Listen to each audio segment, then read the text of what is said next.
नमस्कार, मी कीर्ती गायकवाड. स्वागत आहे आपलं आय न्यूज 28 मध्ये. चला तर मग जाणून घेऊयात महाराष्ट्रातल्या ताज्या घडामोडी. बोईसर तारापूर एमआयडीसीत कारखान्याला आग. प्लॉट नंबर K6 मधील कारखान्याला भीषण आग.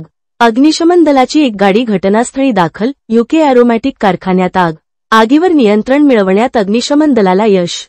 कोणतीही जीवितहानी झाली नसल्याची प्रशासनाची माहिती. तारापूर औद्योगिक वसाहतीतील UK एरोमॅटिक कंपनीत आज सकाळी सुमारे 11 वाजता अचानक आग लागली.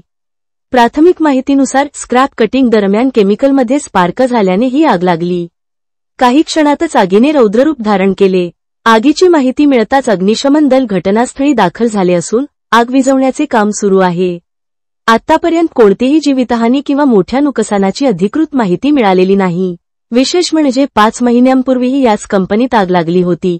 त्यामुळे कंपनीतील सुरक्षा व्यवस्थेवर पुन्हा एकदा प्रश्नचिन्ह निर्माण झाले आहेत.